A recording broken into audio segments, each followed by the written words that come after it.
Fundamentalist Ralph Reed went on Bloomberg TV, and he made an ass of himself talking about gay marriage. Speech a few months ago, Ralph Reed, you said the religious right isn't any longer going to accept, I think, apologetic conservatives, and you said you're not going to be with people who don't embrace the principles of religious freedom, or that aren't pro-life and that are pro-gay marriage. Does that mean anyone who's for same-sex marriage is unacceptable to evangelicals as a presidential or vice presidential candidate? Well, I think that's certainly our view. That's the position that we take. Is it litmus test? Well, I wouldn't use that term. What I would simply point out is that if you poll Republican primary voters, 75 to 80% of them are in support of traditional marriage. And as you look at the field today, and we're a ways out, but if you look at the field today with all the prospective candidates, I don't know any one of them that isn't pro-life, pro-family, and pro-marriage. And so I'm pretty confident that the Republican nominee in 2016... By pro-marriage, you mean anti-same-sex marriage? I mean pro-traditional marriage the way it's always been defined. And where, by the way, outside of 6 states, that's how the people have expressed their will. In all but 6 states, the only states that have same-sex marriage, Al, have been imposed by judicial fiat. You look at polls, and you're a student of history. The public opinion has changed dramatically, and young people are overwhelmingly pro-same-sex marriage. They are, but a lot of the people who in the 60s and 70s were protesting the Vietnam War and for legalizing drugs were voting for Ronald Reagan in 1980 and 84. People change, number one. You don't think you're on the wrong side of history on this? Not at all. And I'll tell you something else, Al, and I mean this, as a political operative, not as somebody who feels that way about the issue.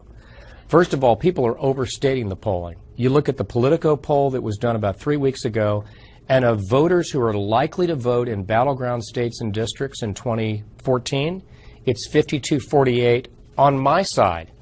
And furthermore, this issue is tough to poll. Remember in North Carolina when they voted on same-sex marriage, there was an Elon College poll that showed that traditional marriage would win 51-49. It won 61-39. So you think same-sex marriage, the opposition to same-sex marriage, the support for traditional marriage, may actually be a plus for Republicans? It's definitely a winner. It's definitely a winner to be against gay marriage? Oh, my God. It's weird, man. That's a weird thing. The ability of people to rationalize the world to fit their belief system is amazing. Like, clearly what he's doing is cherry-picking information and then focusing on that and disregarding all the information that disagrees with him. It's called confirmation bias. And he's saying, well, see, obviously I'm right because this shows that I'm right.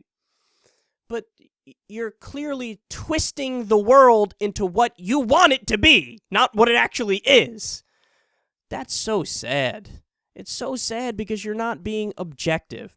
So you want polls, smart guy? I'll give you polls. No pun intended, by the way. That sounded creepy.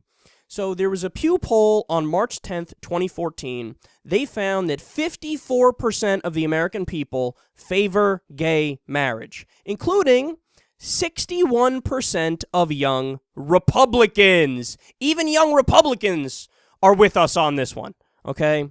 How about the Public Religion Institute? They found that 53% of the American people support gay marriage. How about Bloomberg? Poll that they did, 55% of the American people support it.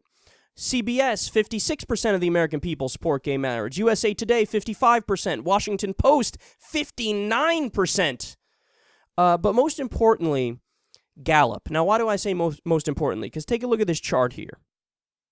This is the historical trends poll on the issue of same-sex marriage. And what we have is, back in the day, and not even that long ago, by the way, 1996, 68% of the American people were against gay marriage. Only 27% were for it.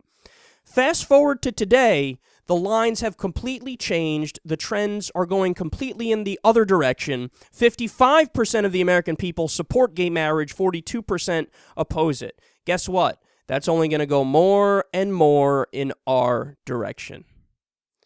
So the idea that you can be naive enough and blind enough to say that the American people are with you on gay marriage, again, you're cherry picking your information and focusing only on that, and you are in for a rude awakening in the future.